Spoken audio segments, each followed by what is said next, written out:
Well, on that note, I think I would like to call this meeting to order, the Board Education and Business Committee meeting for Tuesday, May 26th. I'd like to respectfully acknowledge that we're meeting on the traditional and ancestral grounds of the Coast Salish people, where we live, learn, and play. First item is to adopt our agenda. Do I have, there's my camera. Motion to adopt the agenda, please. Trustee DeGroot and Trustee Dolman. All those in favor? Carries. Then we have the minutes next of the April 28th Board Education and Business Committee meeting. Can I have somebody adopt those minutes, please? Trustee Croft, seconded by Trustee Spilsbury. All those in favor? Motion carried. Our action list looks the same as it did last time. Would you like to tell us a bit about that, Mr. Sandquist?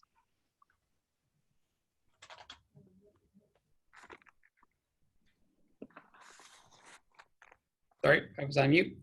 Yes, it does. The climate emergency is to come back in June, so that one's being targeted for the June BEBC. And the rainbow crosswalks, we are now starting to get some better weather, and hopefully can get back to that project. Great, thank you. I look forward to seeing those crosswalks on our sites. We have a petition and delegation today. Ms. Coons, are you there and able to talk with us? How does that work here? Claire will promote her into the meeting. Okay, thank you.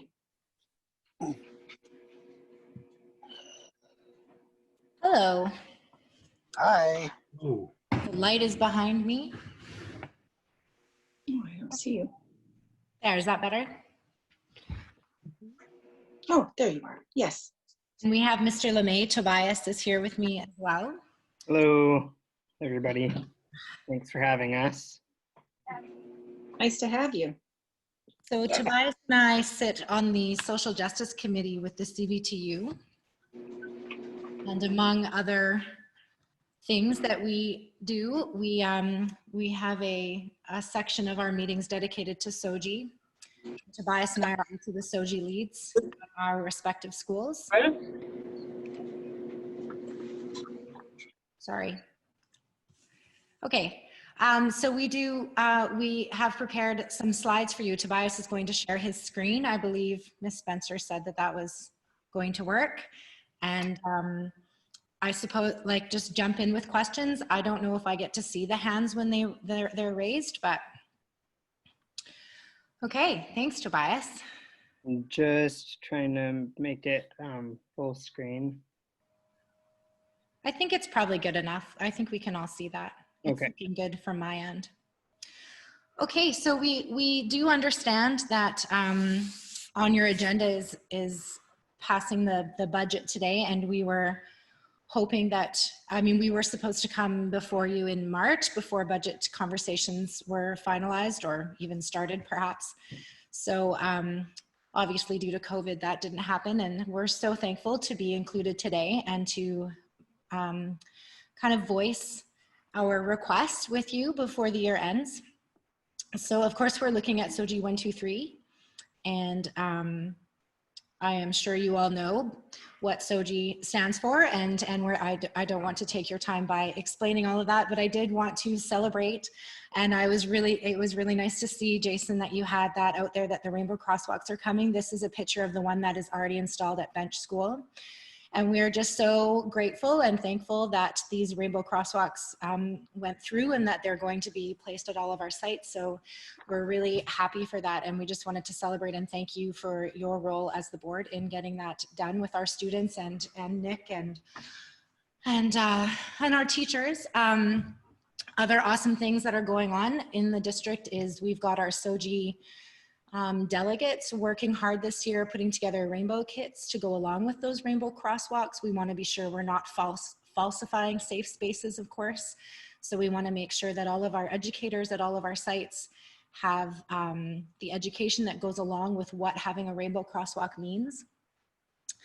We've also been collaborating with Scout from the ARC Foundation. The ARC Foundation is the foundation that put together the SOGI 123, the materials, and they're the ones that kind of helped develop the policies that the ministry has taken on. At this moment, we have every school district in BC that has adopted SOGI 123 and inclusivity into their policies. So we were definitely not one of the last of those. So again, great for us as a district. We do weekly district Zooms right now through COVID with all of our staff and students in our GSAs and our separate rainbow clubs. And we have a really strong working partnership with the CVYS counselors. And we really enjoy the support from our admin and from the district level staff. Tom Longridge took on this role at the district level this year, and it's been really great having our meetings and having his support. So we just wanted to start with a celebration and a yay and a thank you. Just one anecdote that I'll share before we move on is that the weekly district Zoom meetings, we've had students from all the high schools join, but then we've also recently had some younger students join as well, even as young as, like, we have a 9-year-old who's joined, whose parent reached out to me for excited about the chance to join, and so it's been pretty great. We've also had some alumni actually that are in university now that have joined us. So it's actually been a really positive thing through this, is having Zoom meetings that are connecting all of our sites. So one of the things that I just wanted to put out there before we do make our budgetary request is that there's a lot of stats that go along with having Gay and Straight Alliance, which they're not called anymore. They're now actually, GSA stands for Gender and Sexuality Alliance. And so I just wanted to really quickly just let you know that 19% of BC high school students identify as gay, lesbian, bisexual, or within the queer community. 1% of BC high school students identify as transgender, and 5% of our Aboriginal students in BC identify as Two-Spirit. In the past 12 months, lesbian, gay, or bisexual youth were 7 times more likely than heterosexual youth to attempt suicide. So that's 28% versus 4%. The odds of homophobic discrimination and suicidal thoughts are greatly reduced by more than half among the queer community when we have schools that have GSA groups or rainbow clubs, as opposed to schools that do not. So we really see, as our SOGI leads and as teachers, that having GSAs and rainbow club are so important to our students and to the safety and the inclusivity that we have in our schools. Go ahead, Tobias. Oh, right. And I guess the other point with that is that it's not just the students that identify with the queer community, but students that don't identify with the queer community also benefit from the inclusivity that GSAs bring into a school. So it does benefit our entire school population, not just those that identify with the queer community. And we just had a couple of pictures for you. This is the FKSS GSA group in one of their rainbow celebrations. And we'll quickly move through. We're really lucky that each of our high schools in the district have a GSA or a rainbow club.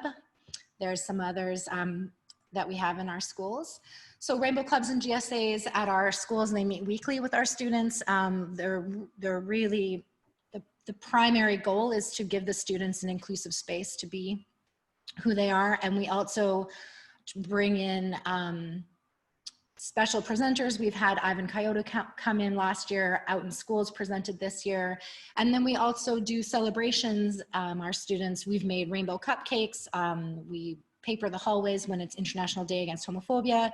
And our students and myself, and I know that at Cal High as well, they've done lesson plans for the entire student body, engaging the students in educating about the queer community and inclusivity and trying to change the language that is sometimes in our high school hallways. So we do a lot in our schools.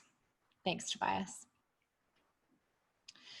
So that is kind of our celebration of what we're doing awesomely right now, and this is where we'd like to see ourselves grow. So there are many districts in BC that have put money and budgetary money into SOGI leads. So districts such as Nanaimo, Burnaby, and Surrey, and again, I'm reading off the slide for you, I'm sure you can read just as well, but they actually have a district teaching SOGI leads at their district level, that is their full-time position, is to do usually SOGI and social justice, perhaps even some sexual education mixed in with that. And also at a lot of these school districts, they have release days so that their SOGI leads can meet on a monthly basis. At the moment in our district, we meet on our own time, usually at the end of the day at the district office. And at the moment, I believe we're only meeting 3 times a year. And so we would really like to grow that. We would love to see in the next 5 years some FTE being dedicated at the district level or at the teaching level into this SOGI and social justice. And we would also love to see some funding put forth so that we can be meeting, so we can have some release time and so we can have some education for our SOGI leads at all of our schools. So this is our hope for requesting a budgetary line item for SOGI initiatives. Our hope is threefold, and we know that that you have the new strategic plan, which is 2020 to 2024. So we would like to kind of nestle our hopes under that strategic plan, and hopefully by 2024 we can make it to some of these hopes. Maybe these will be actualized or realized. So we would like to support our GSAs. At the moment, as I said, all of our high schools have GSAs or rainbow clubs. We would really love to see those start to develop and help mentor the SOGI leads at the elementary district, at the elementary level. There's a great need we've found in the upper elementary students to have GSAs there to support them and to create inclusivity, but also we are definitely seeing a greater openness for families in the elementary level and the need for education around the queer and SOGI initiatives and the SOGI education. So just before you move on around that, Chrissy, I just want to share anecdotally something that was shared with me recently, is that because often people see GSAs as being they should only exist in high school because students who are younger might not have an idea of their sexuality or gender identity. Recently, I heard a story of someone, a kindergarten student who's a student at Prevost and is experiencing bullying in the bathroom. So this does affect all of our students. It's not only in the high schools that students are needing to create more awareness around this and needing more support. Thank you, Tobias. So of course, some of the budgetary monies that we're asking for would go to support the GSA creation in our elementary schools, but also to support the SOGI leads at each of our sites. We would also like to start some cross-district connections, which we have started with our Zoom meetings during this time of emergent online learning. But we would love to have some yearly functions that our queer identified students can be looking forward to. We're proposing a picnic in the fall, and Tom was speaking of a queer ball, perhaps at the end of the year. And of course, these things take money. So those are things that we're looking at. We would really like to reduce that feeling of isolation with our students and help them create those connections outside of the classroom, outside of their schools. So that is our second big hope. And our third one is with our rainbow kits and the rainbow sidewalks. We really want, again, as I said before, we don't want to be seen as falsifying safe spaces. And if I can take a moment to explain that, when some people see that rainbow crosswalk, they believe that that school or that building knows exactly what they know exactly what to expect when they walk into that building. They expect inclusivity, they expect education around SOGI initiatives, around the queer community. And so when we don't have that, that's called falsifying queer spaces or safe spaces. So we want to make sure with installing all of these rainbow sidewalks that we have got the education component to support that with our teachers and our Christy, students. I hate to interrupt you, but can you start winding up, please? Yeah, I'm almost done. So those are our three main hopes and our three main goals. We did just want to show you that we believe this really aligns with our strategic plan in terms of learning, ensuring student voice, in terms of the Indigenous ways of knowing and our Aboriginal students that identify as two-spirited, our culture of care with our GSA meetups, and our future focus system, of course, which is working towards fully inclusive environments. And we'll quickly go to our last slide, which is our budget request. Obviously, we understand that we are entering into a difficult year with the loss of our international program. And so we do know that this is perhaps, I just don't want to think that we're being tone deaf. We do understand the situation that we're in, but we would like SOGI initiatives or our SOGI delegates to be a line item on our budget. And we would like to be working up and even past this amount in the next 5 years. We can email you this PDF so that you can take time to look at this in the future, but you can see there's a quick breakdown, and it is really just an estimate at this point in trying to get release time for our SOGI leads so that we can be planning for our students, trying to get some time for our students to meet up outside of the classroom, so that's busing, also trying to promote and bring in presentations to each of our sites. To stop you, sorry, Christy, we're well past the 10 minutes. Okay, So and so that it'd is be great if you would email that to Tracy, and she can send it out to all of us. That would be fantastic. Certainly can do that. And that does bring us to the end anyway. So thank you very much. I apologize if I went over time. And I really appreciate your presentation. It was great. It'll give us something to think about and look at, and we really appreciate the time you've taken to put such a great presentation together. Thank you so much. You want to stop sharing your screen, Tobias? Yes. Does anybody have any questions before we leave you? Yes. Elizabeth, I think you're muted. You are. There you go. I had too many things open on my screen. I was just wondering if you could give me the stats for BC students. You had some stats about various, I don't even know the correct word anymore, but folks who didn't identify as the usual gender. Yes, like right now? Or do you want me to send them? Mine, just running through them. Oh, sure. So this is from the BC Ministry website. I took these stats. 19% of high school students identify with the queer community. 1% of high school students in BC identify as transgender, and 5% of Aboriginal students identify as Two-Spirit. And in the past 12 months, 28% of the queer identified youth have attempted suicide over the 4% of heterosexual youth. Thank you very much. Are there any more questions? Trustee Spilsbury?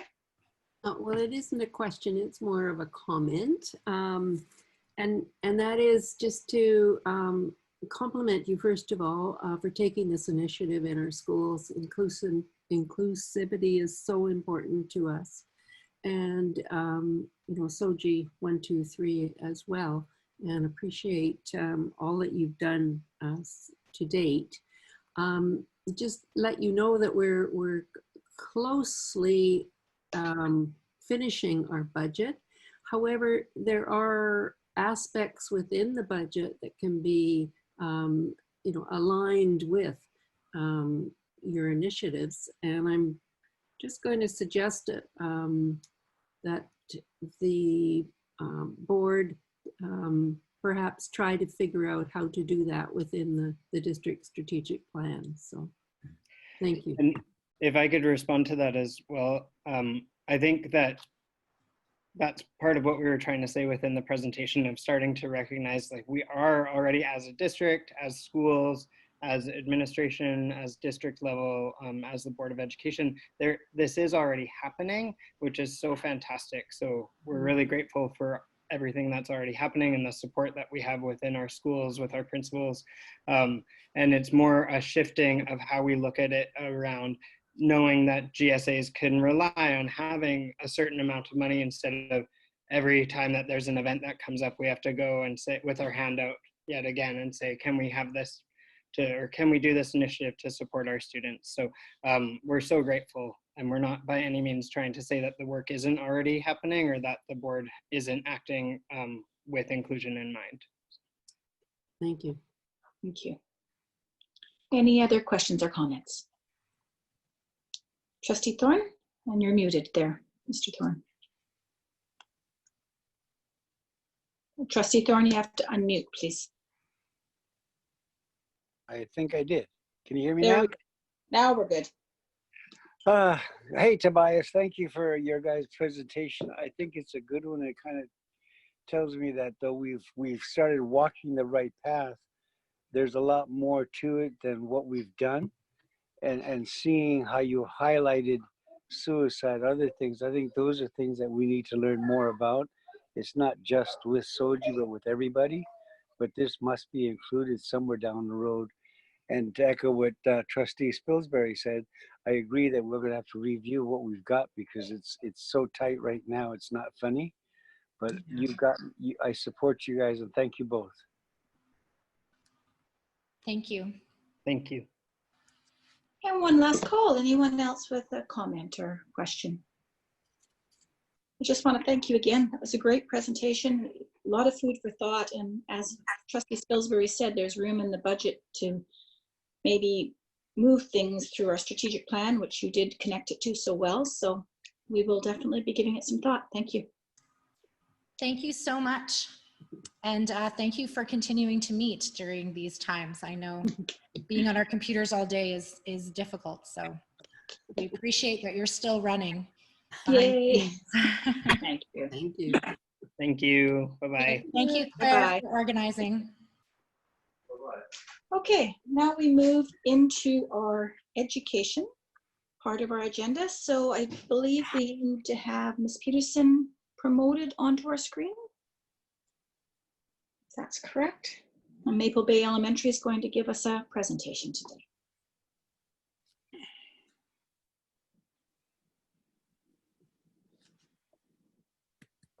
Oh, there she is. Hi, everyone. Welcome.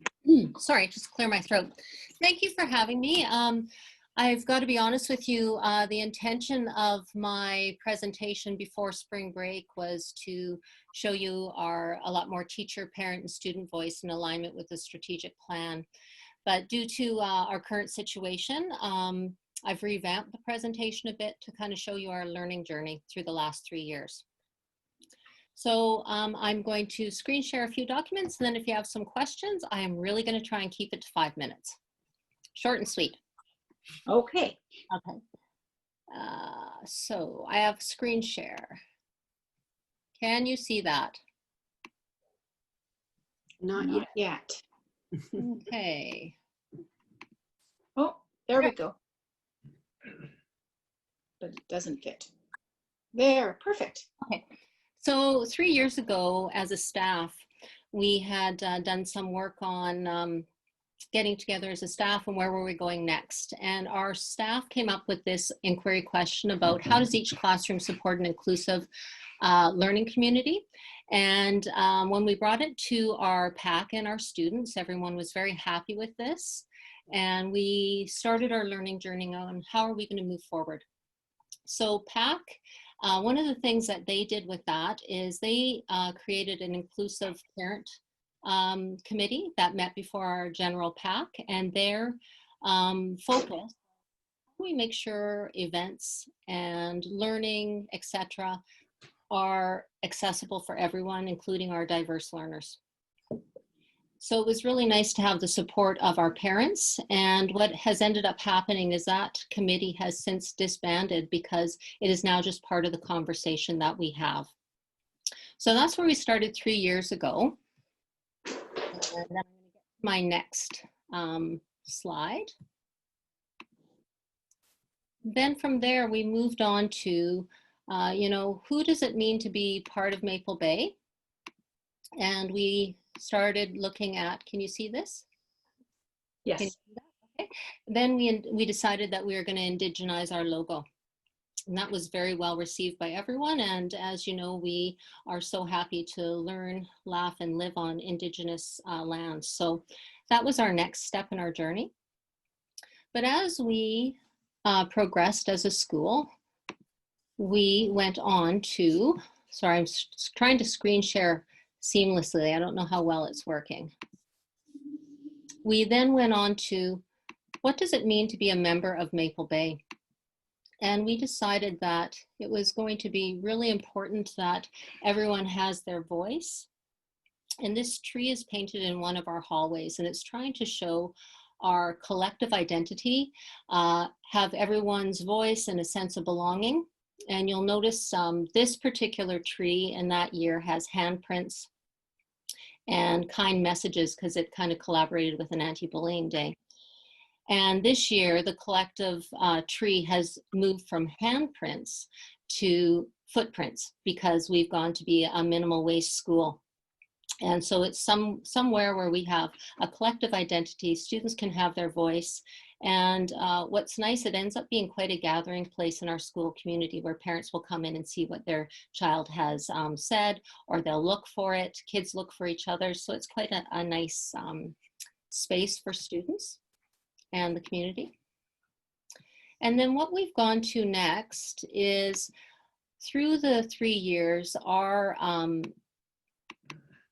sorry, I'm trying to do 2 things at once. Our school growth plan has gone to that center thing that says we are Maple Bay. So we've gone from that tree, and what our original thing under We Are Maple Bay said was, we are all unique, but together we create a masterpiece. So what we've done is we've looked at some big ideas of belonging, inclusion, engagement, and identity. And we've looked at all of the different things that we as a school community are doing on purpose to create an inclusive school community. And it's really important. So we've done some different things that go along with this. I'm going to show you an anchor chart that we use at the school to deal with our most recent, sorry, I'm moving 2 things here.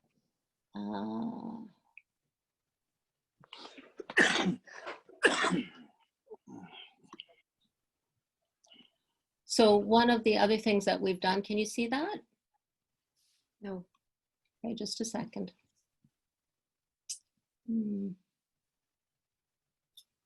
Yeah, I may not be able to show you this. Oh, I didn't stop the screen share. Give me a sec.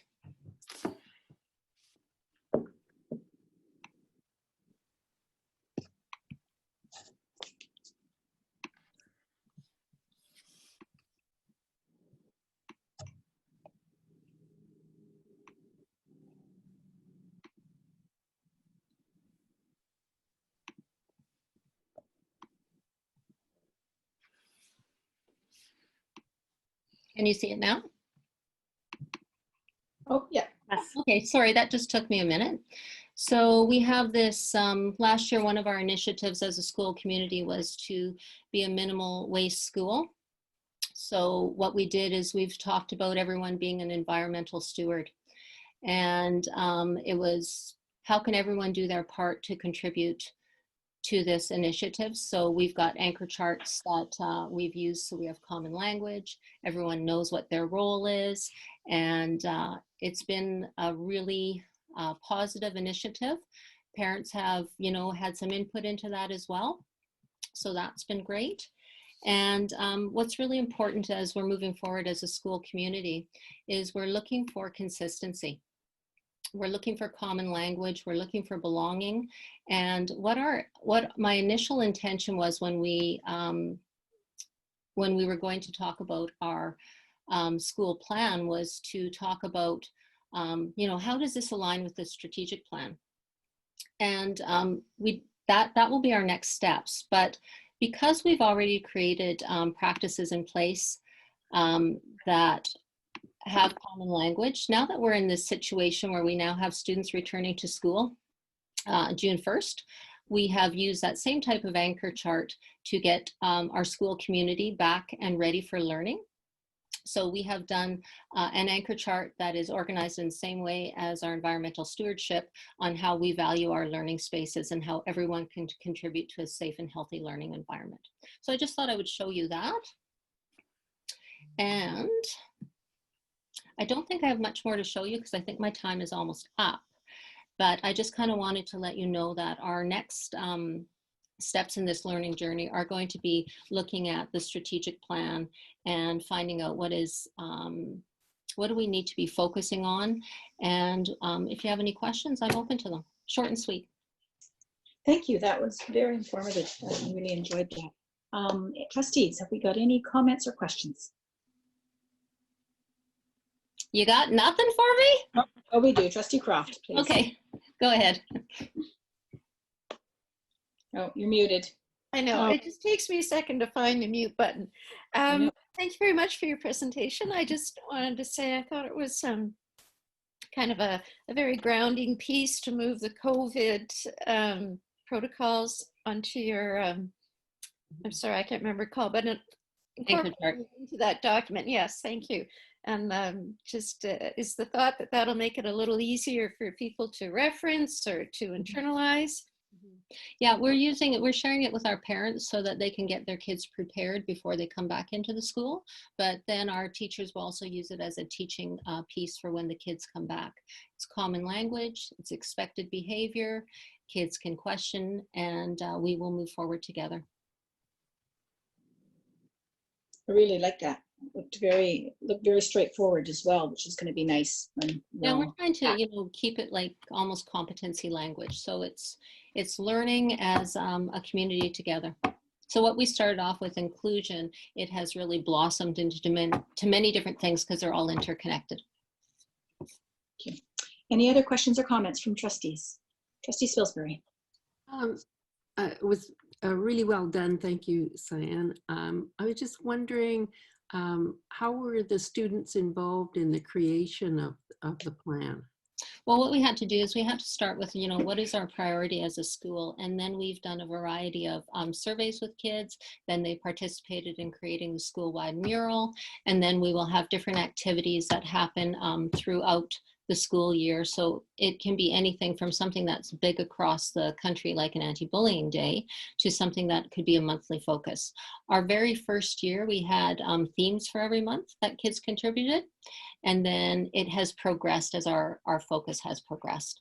So like I said, our next steps are to do more student voice, parent voice, teacher voice. As we know, all three of those are going to be really important when we move forward. Great, thank you. Thank you. Any other questions from trustees? Well, thank you again, Cyan. That was very, very well done and enjoyable and short, as you said. It was very Oh, good. good. Well, thank you very much and enjoy your evening, everyone. Thank you. Bye. next- Thank you. Bye-bye. Next on our agenda, we need Mr. Matten brought forward to our screen. So if we could please, because he's going to give us some information about the commencement report, what's going to happen for our grade 12s.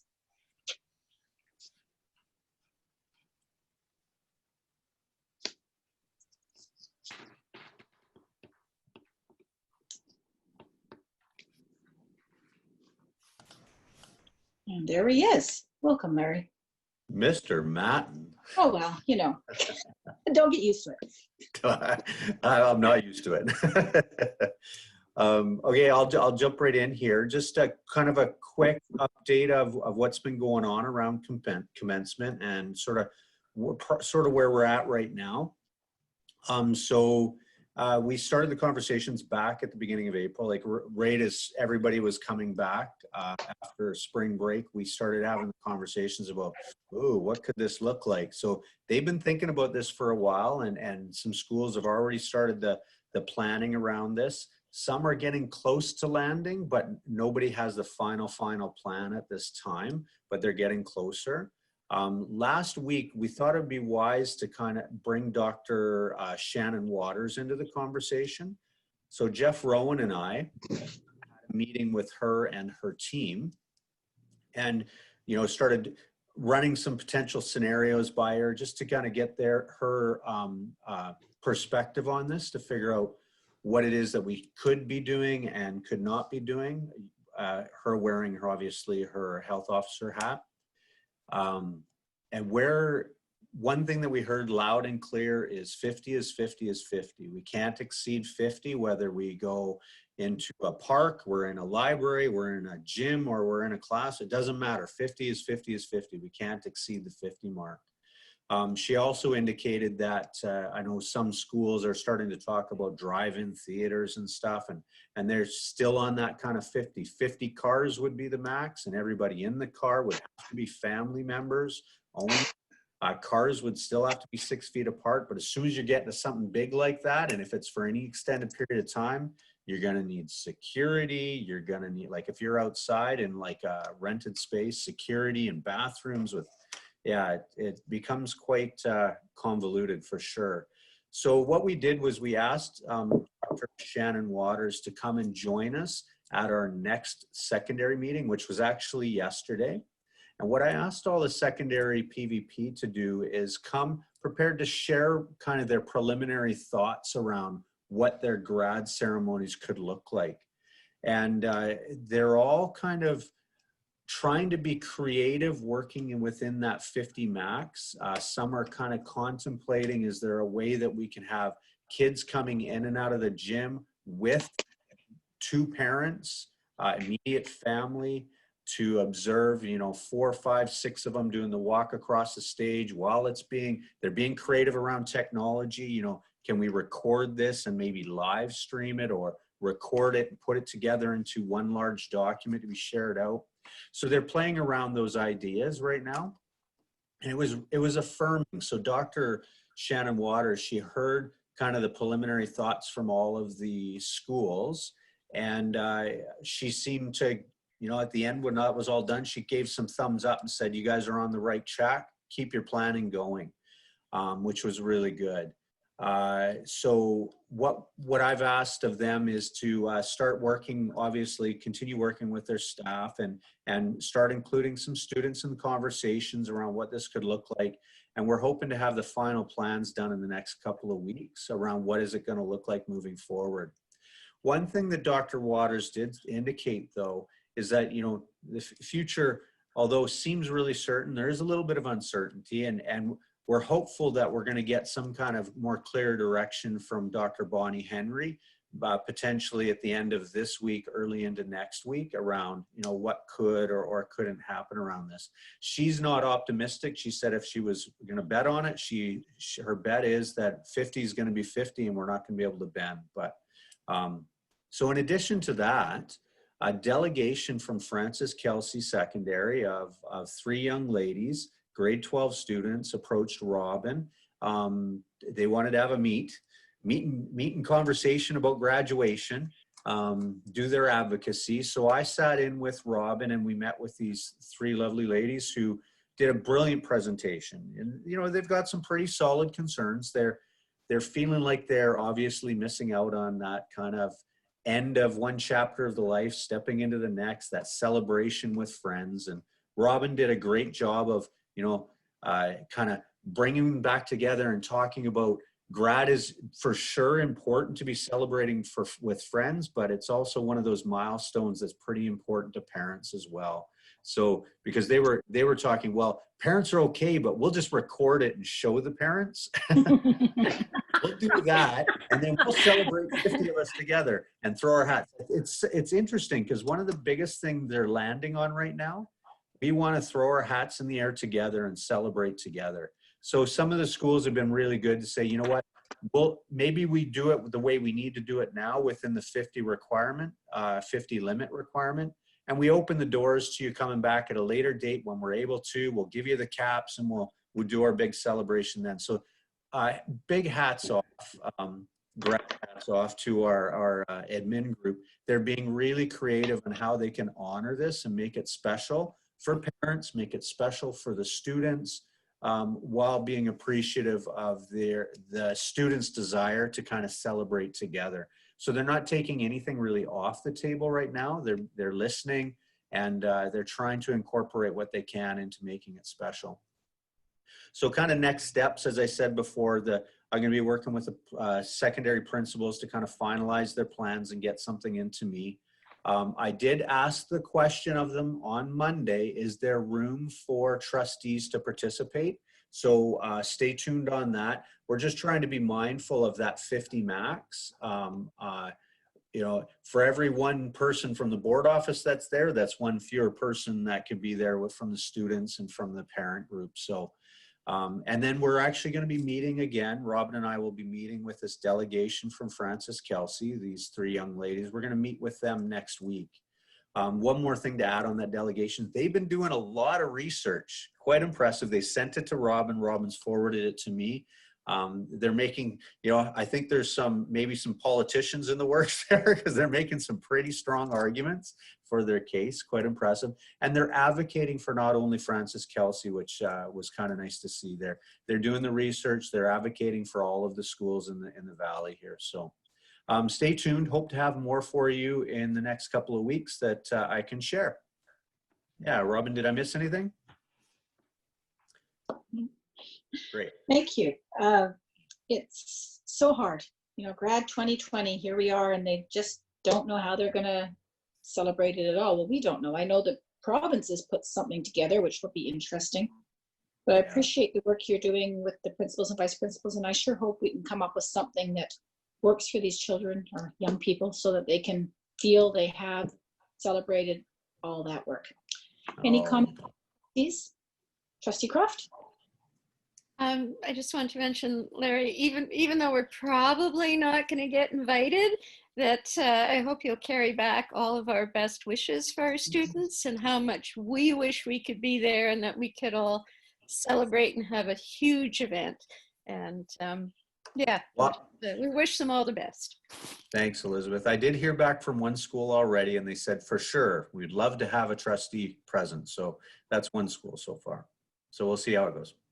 You're not going to tell us which school that is? I'm going to keep that a secret from you for a couple of weeks here. Any other comments from trustees or senior staff? Trustee Thorne? Yeah, Larry, to echo what was just said a minute ago, I think maybe you should investigate what's going on in Victoria. They've got something organized that's going to be different, and it might be worth your time to spend a few minutes and contact him to find out. Right down the premier and everybody's going to be involved. Oh, that's exciting. Yeah, I'll reach out to Victoria School District. Thanks, Joe. Yeah, because I know they might be making room for you to make an appearance to do a song, but I don't know if I want to do it. Not with a mask on. That's it. Thanks, Any Joe. other trustees have a comment or question? Okay, well, thank you. Thank you again, Larry. That was really good. And we look anxiously to hear which school does want a trustee, as well as the steps. All right, thanks. See you guys. Bye-bye. Now we have a reopening update, and I think that might be our superintendent. Thank you. There you go. Thank you, Trustee Kemmler. I would like to start out by saying that we are working toward, I'm going to say, almost a third start of the school year around our K-12 educational restart plan. I think that this has been, right after our pandemic.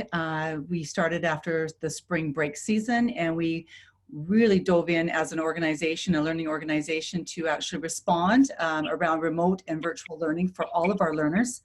And now we're moving into the restart plan that begins June 1st. So the staff overall, along with all of our groups, from educational assistants to teachers to our maintenance, custodian, our principals and vice principals, and our senior team, have all mobilized and galvanized our efforts to begin that process. So today is Tuesday, and we have about 3 more working days before we begin receiving students. And so that's in our phase 3. And so phase 3 really indicates that K-5 students, that we would be looking at 50% of density of our population coming in, as well as our grades 6 to 12, that they could come into schools for 20% of the time. In addition, we would be supporting our students of our essential service workers, as well as supporting any of our students with diverse abilities.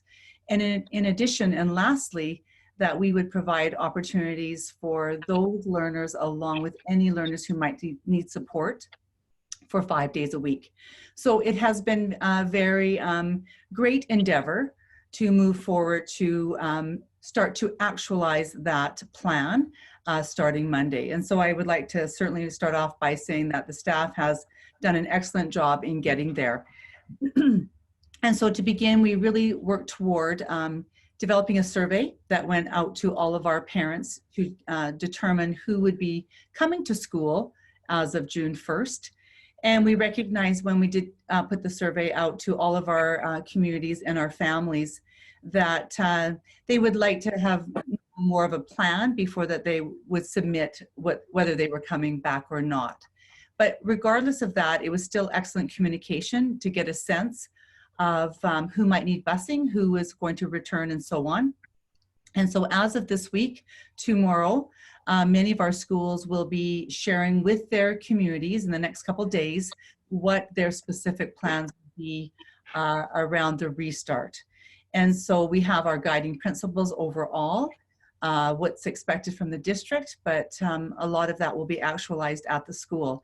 And we know that safety is really paramount here regarding if we have all of our protocols in place. And so that's something that has been of utmost importance to all of us to make sure that our health and safety protocols that are will be and are consistently aligned with the provincial health officer and the WorkSafe guidelines as well.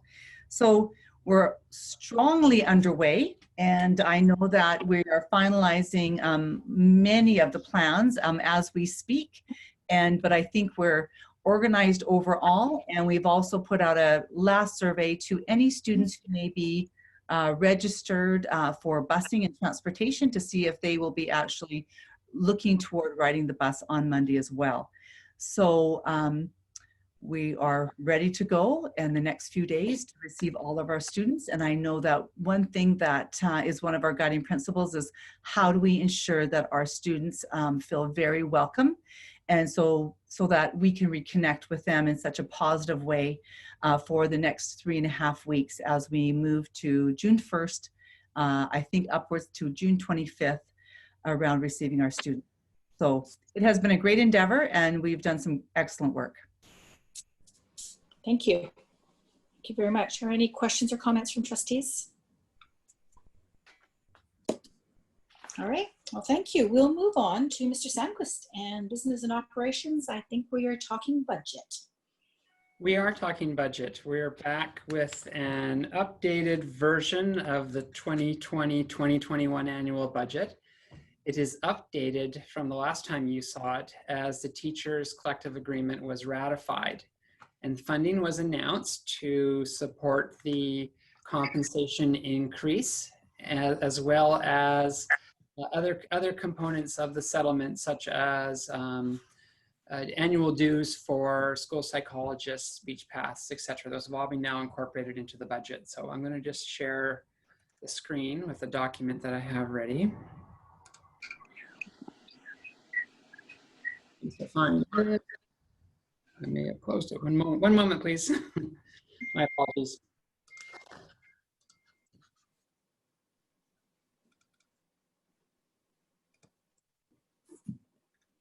Okay.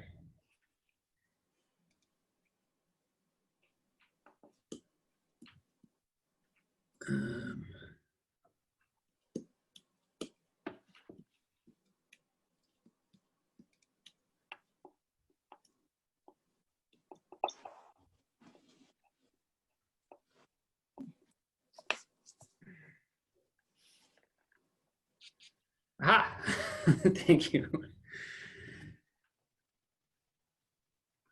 So prepared a bit of an overview of the budget for the Board Education and Business Committee. And we call this the guided tour of the 2020-2021 annual budget.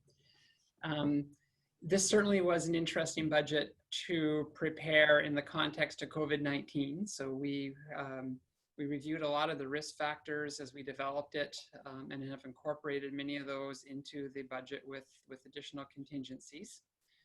So the first part I wanted to show you was we're going to look at statement 2, and I'll get to that budget, and it's a consolidated statement. So our budget is made up of 3 different funds: the operating fund, which is the one that we spend most of our time reviewing, special purpose funds, and capital funds. So those all get put together onto a single statement. And then we compare that to the prior year's amended for comparative purposes, as that best describes the changes between the 2 years. So we continue to receive the majority of the funding. The board continues to receive the majority of the funding from the provincial government. That will never change. But what is down this year is the funding that's been generated from international student programs. So we had a modest enrollment increase of about 18.6 FTE projected, and that's the formula. But we are going to see a drop of about 1.03 million on international tuition. That's the sort of the best case guess at the moment. That could be worse or better depending on how things look next year. We also saw a drop on our investment income because we do invest the surplus funding that the board, surplus cash that the board has on hand with the Ministry of Finance, and those rates dropped by about 50%. The months of March and April, so a significant drop on the investment return. So looking at sort of just at the expenses, we've reduced our teaching staff by approximately 17 FTE, 7 of those being related to that $1 million drop in the international student program revenue, and the other 10 resulting from a more closely alignment of the non-enrolling teacher levels to the restored collective agreement provisions. There's been a reduction of expenditures related to the Classroom Enhancement Fund. So we do not budget at the beginning of the year for remedy. That comes in later for the restored collective agreement with the teachers. We have seen a drop in the overhead funding, and the preliminary estimate for the actual funding for the teachers required is down by about 10% provincially, but will be restored in the fall when we know our actual amounts. We also, when we're looking at the comparative, we roll over unexpended funding from the previous year. So the amended budget was $827,000 higher as a result of rollovers. So some things that we did do in the budget is we increased absenteeism. We also increased the amounts for each of the work groups based on the percentage increase that they'd received in the collective agreement. So if we had X dollars for casuals for education assistance, it's now X dollars plus 2%. We looked at putting in the 2% compensation adjustment for all support staff and teachers. That's what was bargained for all groups. It's 3% if you're at the top step as a teacher.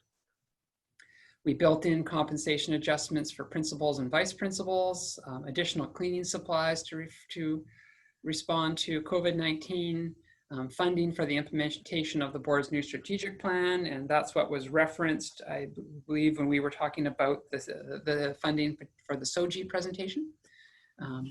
We have $150,000 set aside there.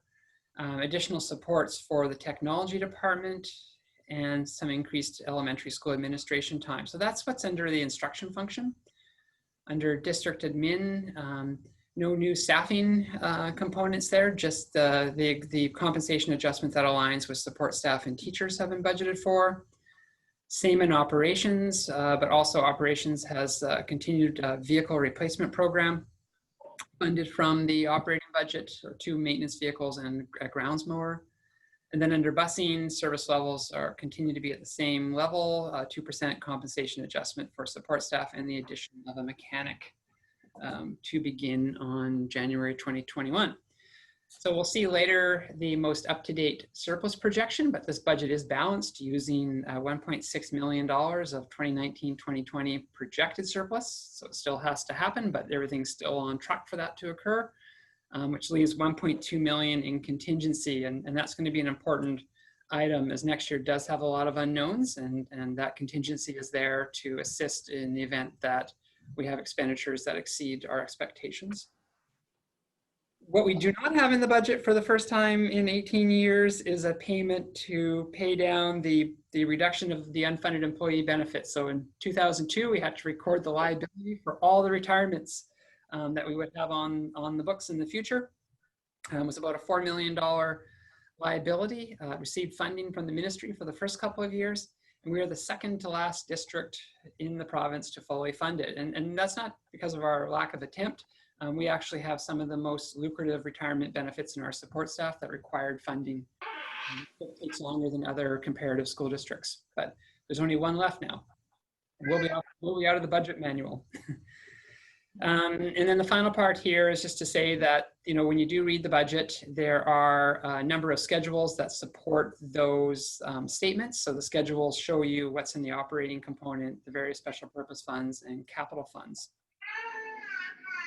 Also included in here is a schedule of budgeted positions. Not always clear to know how many people are hired by the board in which areas. So here's a quick breakdown for you if you wish to look at that. And now moving to the actual budget, I'll do this very, very quickly.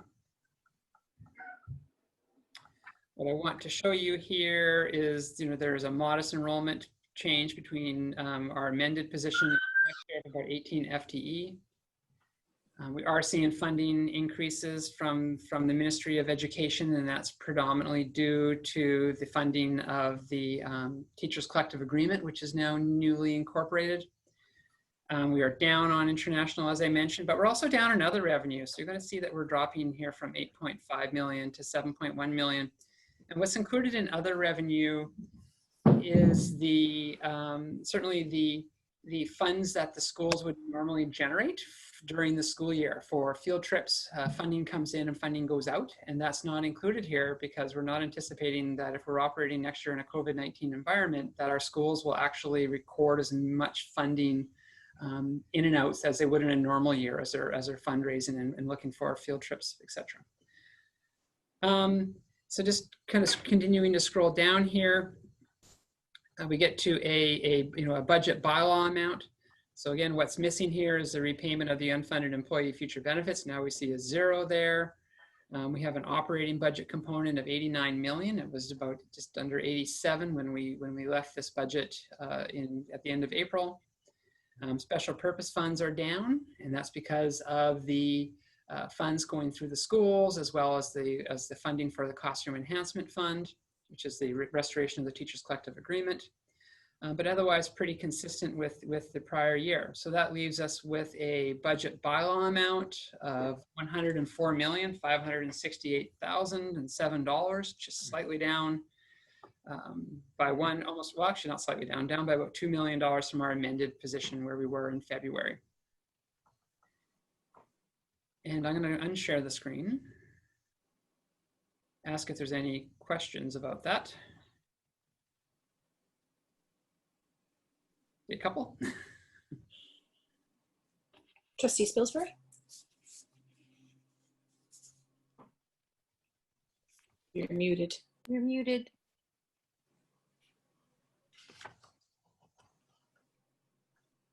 Trustee Spilsbury, you're muted. There, try again. Go back to the screen that you showed and just point out where that difference in 2 million is. Sure. Thank you. Right back there.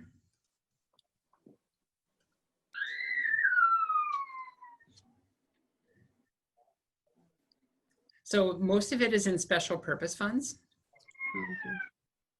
And what is that? So those are, I can show you, those are they would be shown in Schedule 3 of the budget document. And that's made up of, I'll actually go there. So just one moment, I'll take us there. That's where we see our Classroom Enhancement Fund. So special purpose fund is money that's come to us, to the board, with a specific purpose on how it must be spent. And we are down about $1 million of that relates directly to what we expect to flow through the schools. So what they fundraise, et cetera, use for field trips, et cetera, we've put that basically at half of the previous level. So that's $1 million of it. We would typically have about $800,000, no, just under $700,000 for remedy. And so we're not required to budget for our remedy at this time until we actually know. If the ministry hopes that there won't be any, but we know that we can't put together our classrooms without it. So we don't start the year with that $700,000 in the budget. So there's 1.7. We are down the number of teachers required for the restoration of the collective agreement. The preliminary budget allocation that we're to budget with is about 7 million, and we were at about 7.9 million last year. So that is also down, although the actual number is closer to 7.4. It's a little bit less this year than previous years, just the way the classroom configurations have worked out. And so that's another $900,000 there. And those are the three main items that result in the difference. And the fact that we're not budgeting for Remedy, although we're going to need to do Remedy and pay, how does that work? They will fund us for Remedy and it will be in the amended budget, but we're instructed not to, no district in the province is budgeting for Remedy in the annual budget. And that's consistent with prior years. It comes into the amended once we know the amount that we're going to, so around September, we have to put in a projection of what we think the remedy is going to be. And then the ministry create a funding schedule based on that. And it all gets reconciled at the end of the year if you're over or under. Thank you. There any other trustees with questions? Trustee Thorne? Yeah, Jason, since we're going into, after this budget, we're going into another budget for next year. Are you in any way looking at some kind of protection plan? Because with the contingency surplus that we've got may not be enough to cover some of the unforeseen needs that we're probably unaware of are going to be facing. Does that make any sense? You know what I'm trying to say? I think so, and we're hopeful that contingency is. We did build in additional sick leave time. I know that's going to be one of our main risk areas. So that was built in without looking at the actual 1.2 million that we have remaining in contingency. You know, if we, it's really so unpredictable what next year is going to look like. When we're scaled down, we have significant savings. So we could look at the last 2 months of operating, and we haven't been spending what we normally do. When school buses don't run or don't run at full capacity, we don't use gasoline. When students aren't in buildings or staff aren't in buildings, we don't turn on lights or use heat. We haven't had replacement costs. So we may have times that we have a higher cost, but if we're going to be riding some waves of scaling up and scaling down, you know, that may kind of level out to a more semi-normal year. Hard to predict. But I think we are, you know, we've been given the 5 phases of service delivery from the Ministry of Education, and they've developed 5 phases because I believe they expect that we will be moving between those as we will go through the next year if COVID-19 is still here.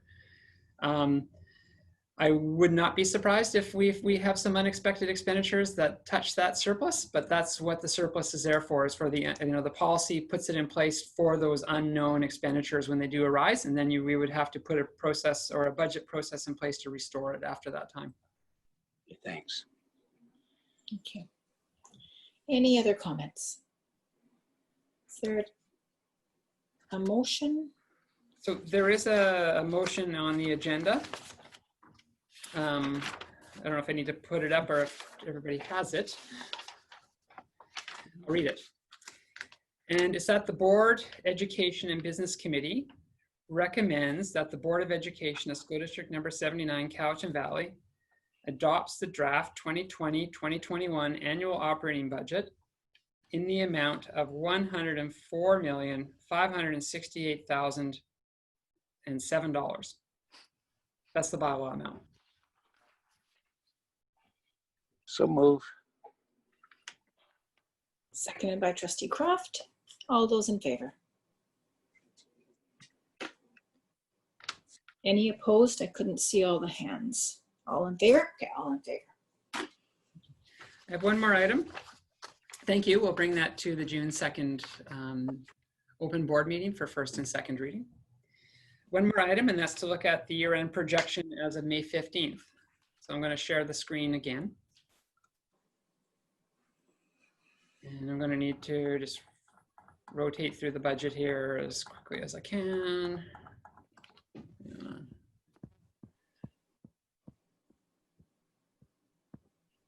Oh, and I want to thank Karen Blow for putting this together into the ministry format, the budget document last week. It was, she had to give up a vacation day that was planned to do this. So I'm very appreciative, Karen.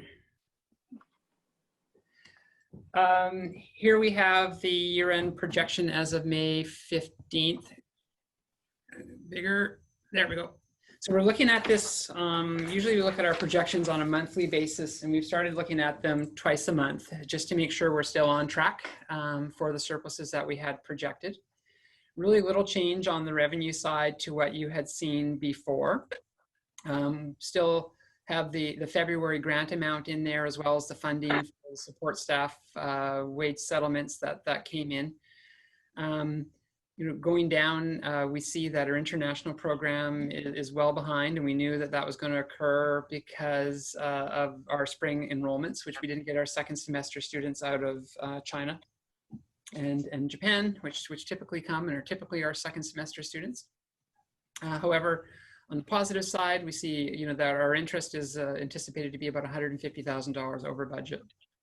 Certainly won't be $150,000 over budget next year. We're needing to reduce the budget because of the 50% drop in our interest rates. So revenue seems to be pretty much in line with what we last saw.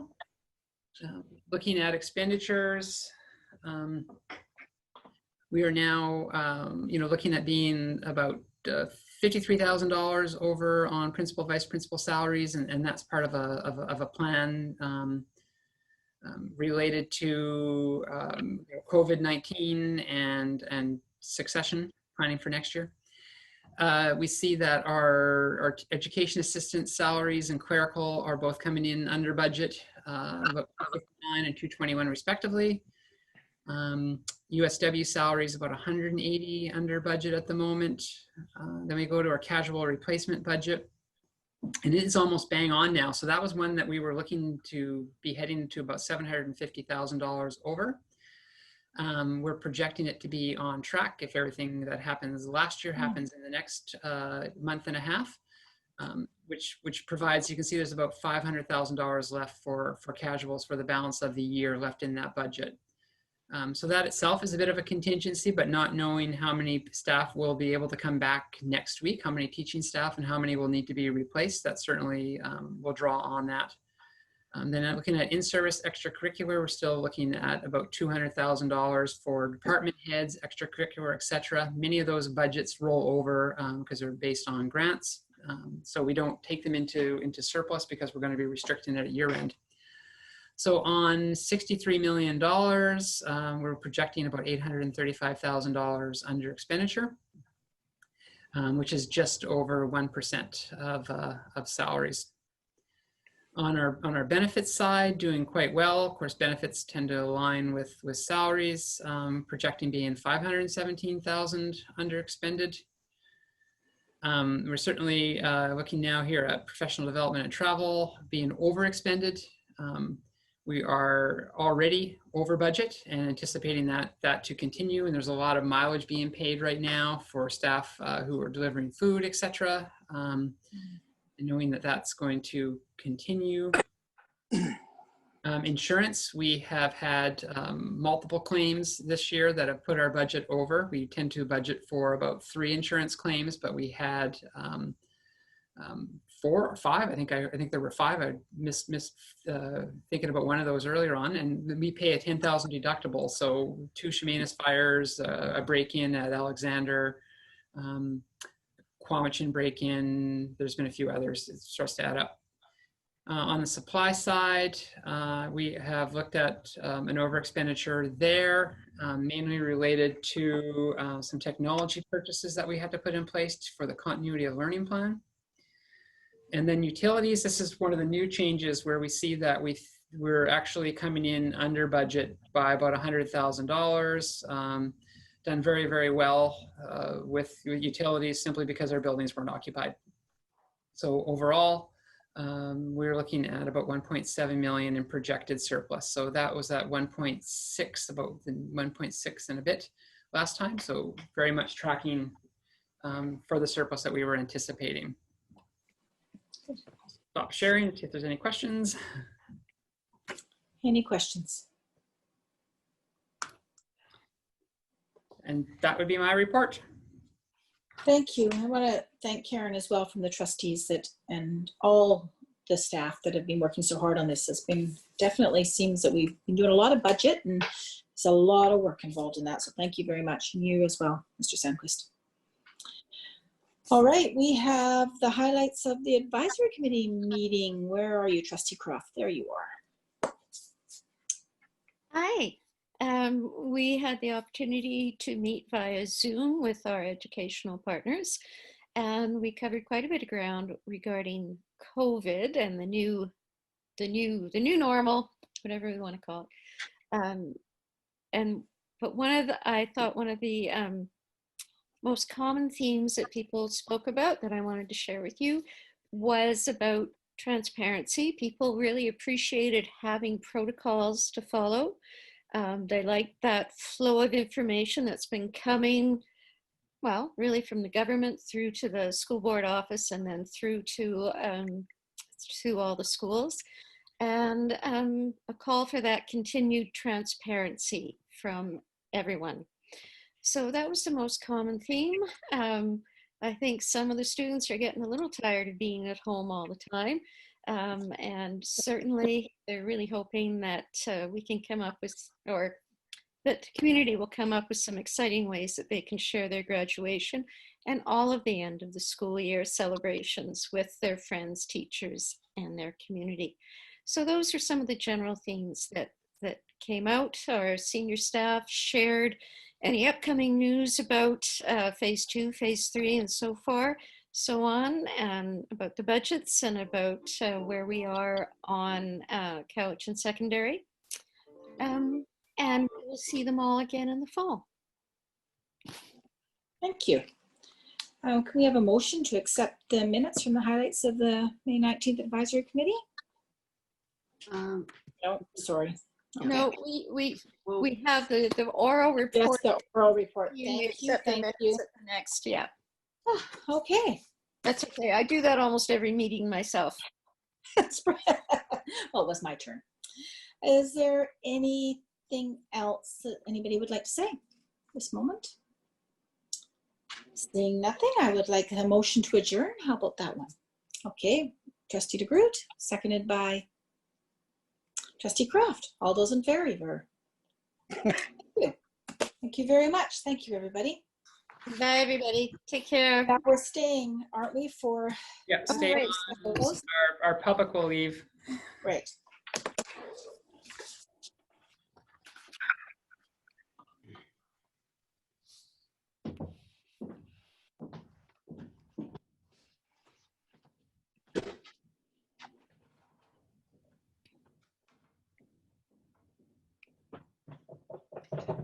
I'm going to take a 2-minute break.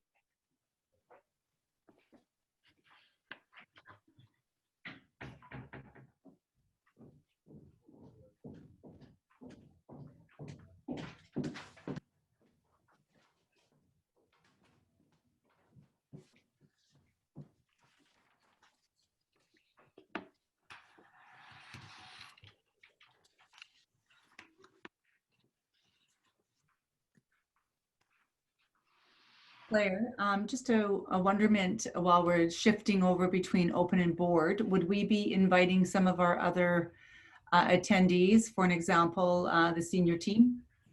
Richard? They're on the meeting. You mean had them on their Facebook? They are here in attendance, but I thought we were letting them, I can bring them in if they have anything to share, like if you want to hear them or see them, but just for ease for Candace so that she doesn't have to see so many screens. I understand. Thank when you. there's Yes. Thank you very much. This is a closed meeting, right? Yes.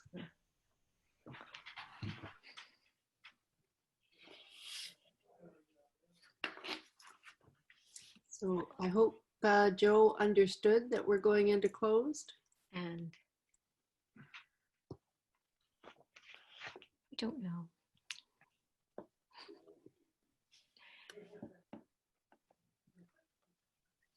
Someone want to give him a phone call?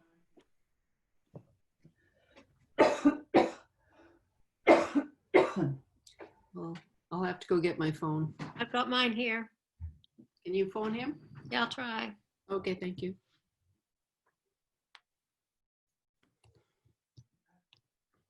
Elizabeth, are you back?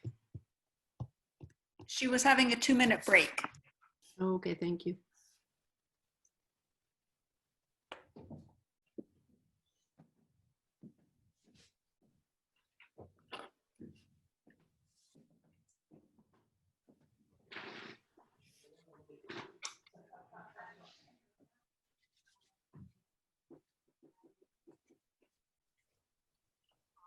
Hey, Joe?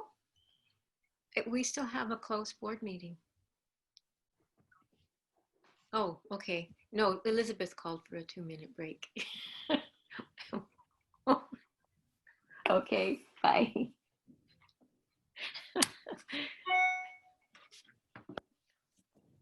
He thought there was a 2-minute break. Oh, okay.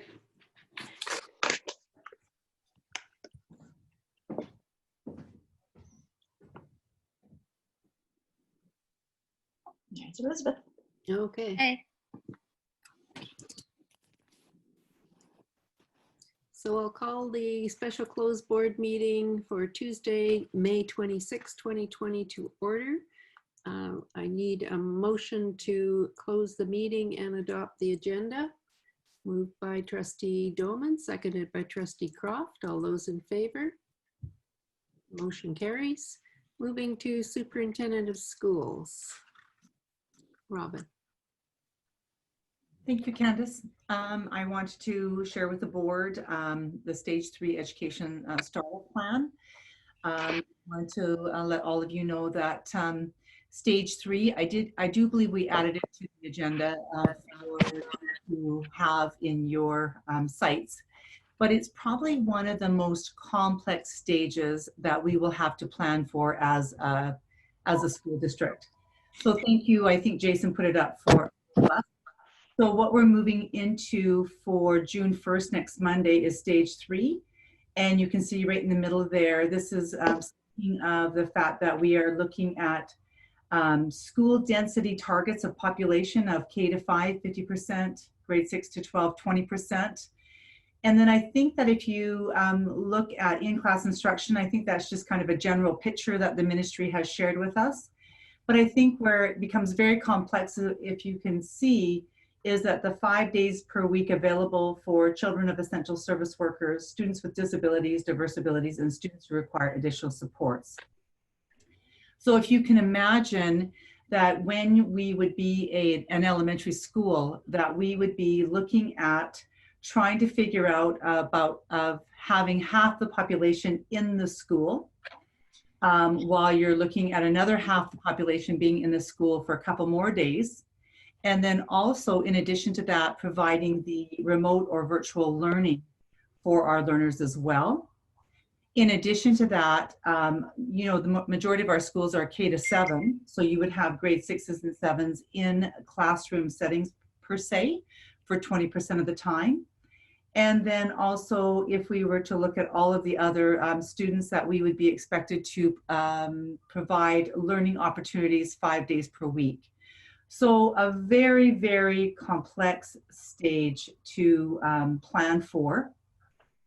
And so while we're planning for it, regardless of whether the survey went out, we realized that it really isn't so much around, parents couldn't really make the decision at that moment in time because I think it was fresh, it was new.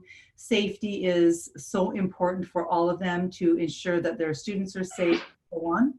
And so I think that we've done a really good job in terms of coming up with some guiding principles at the elementary level as well as at the secondary level.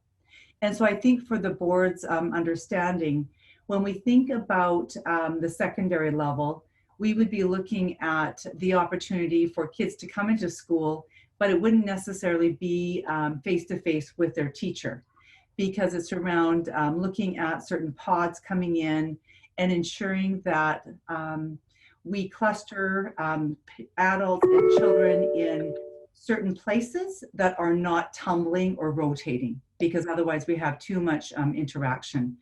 So it's very, very complex, but I'd like to say that we have worked very closely with our teachers union in terms of walking together through this process. And so this week, we expected all of our teachers to come to school for 3 out of the 5 days in order to firstly understand all the safety protocols that's at their school site, but also to get their classroom settings ready to go, which is very detailed, and to ensure that we're ready to go on Monday related to their schooling. And so I do have a document, if I could share, I don't know if I'm able to share, but it's a document that Cheryl and Larry have put together for all of our schools around some guiding principles. And if possible, am I able to share that, Claire? Okay, I will try that, see if I can bring it up.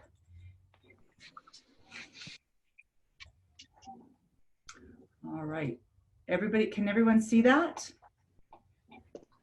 Okay, thank you. So the guiding principles will kind of give you a general picture of what this looks like. And we didn't want to go in too much detail, but I know both Cheryl and Larry provided sample schedules for our schools, particularly around the planning. But you can see here for elementary that teaching staff will collaborate and develop the plans because we wanted them to own them and to co-develop that. We have our district guide. Overall, we actually need our teachers to really work through that process. We're looking at K-5 students should be divided into 2 groups, Group A and Group B, and they will attend on 2 consecutive days so that families would recognize that if my child's going to school, maybe it's Tuesday, Wednesday, or maybe it's Thursday, Friday, maybe it's Tuesday, but so that it's helpful for families.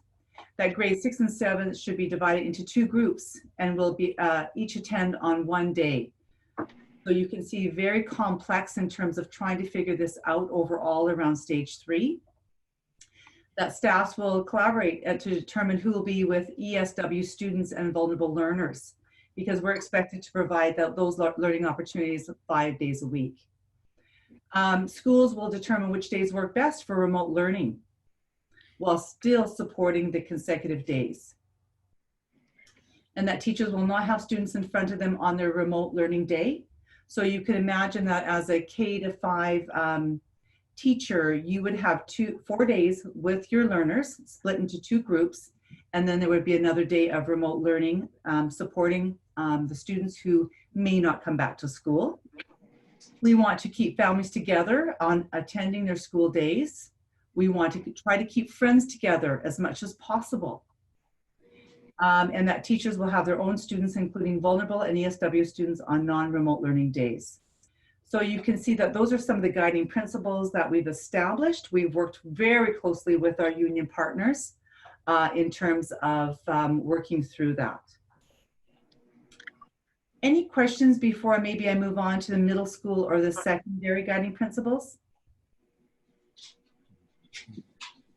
I can only see half the screen, so if you have a question, make sure you're flagging while I go through both screens. All right, I'll just move on to the secondary, even a little bit more complex. You might think it would be even less complex, but it's not. Again, same idea, they'll collaborate together to work on their plan. All students will receive 1 day of in-class support per week. Vulnerable learners may get more support. It will not exceed 20% of school density on any given day, so we have to make sure that we monitor the population that actually attends schools. We have busing schedules will remain the same, so we didn't want to redesign an entire bus system while we move into this situation.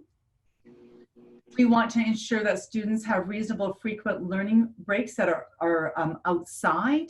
We want to limit the movement of students and limit the number of teachers to move and support our learners, because we don't want to have too many teachers crossing over with students. And that grouping by grades or pods within grades or alphabet, and that we want to have face-to-face learning 5 days a week overall.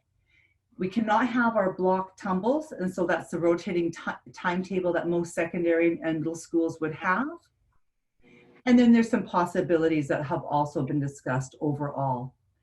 So we recognized as we worked with our union, the teachers union, that we really needed to give the opportunity for guiding principals, but then to move forward into schools to do their specific planning. Because as you imagine, every one of our secondary schools are quite different. And I think I made comment to that in our open board meeting. So I'm going to move out of sharing my screen because I want to talk about a few other things if I could.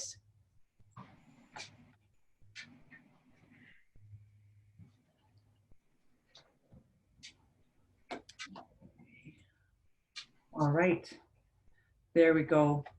I want to also share with the board that when it came to busing, this is another very complex circumstance for us. So in the next week, we are going to have all of our buses run, and we're doing that to ensure that we don't have any miscommunication by any of our parents. So for an example, because we have these 2 days on and 2 days with another group and another day of remote learning, we recognize that we're going to do a great communication plan overall, just so that we target all of our families and our students around busing. But at the same time, for the whole entire week, we want to run our entire service so that if indeed a child is standing waiting for a bus, that they haven't heard that they're supposed to inform our transportation service that we will be there to pick them up if need be. So that's another complex matter around the busing circumstance. And then I think that we have a communication plan that really started last week. And I know that our director of communication can also share that. And I'd like to share, it would take about 10 minutes to share some of the things that we're doing, but I think it's going to be very positive. And so we have a bit of a draft video that will be going out later this week. So that before I move on to the director of communication, Mike, and maybe bring him in, I'm just wondering if the board has any questions.